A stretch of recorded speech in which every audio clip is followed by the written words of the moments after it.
এক শহরে বাস করত একজন ধনী মুসলিম ব্যবসায়ী। আল্লাহ তাকে দিয়েছিলেন সম্পদ, সম্মান আর প্রভাব, কিন্তু তার হৃদয়ের ভেতরে ধীরে ধীরে বাসা বেঁধেছিল অহংকার।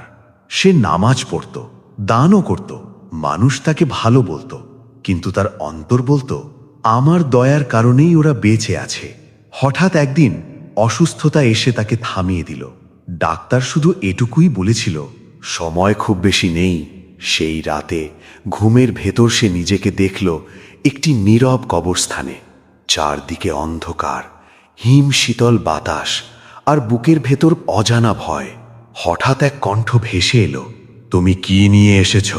সে বলতে চাইল, আমার টাকা, আমার দান, আমার আমল, কিন্তু কণ্ঠটি থামিয়ে দিল তাকে। না, আমাদের দরকার তোমার নিয়ত। ঠিক তখনই সে দেখতে পেল এক বৃদ্ধ মানুষকে, যাকে একদিন সে অপমান করে ফিরিয়ে দিয়েছিল। আজ সেই বৃদ্ধ চোখ ভেজানো দোয়ায় বলছে, হে আল্লাহ, তাকে ক্ষমা করে দিও। ভয়ে তার ঘুম ভেঙে গেল, চোখ বেয়ে পানি পড়ছিল। এই প্রথম তার অহংকার ভেঙে চুরমার হয়ে গেল। এরপর সে বদলে গেল।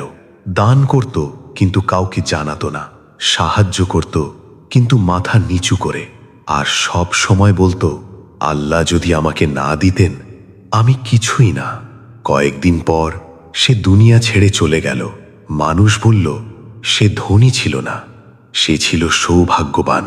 কারণ আল্লাহ আমল দেখেন না, শুধু দেখেন আমলের পেছনের নিয়ত। আমাদের নিয়তই একদিন আমাদের আসল পরিচয় হবে।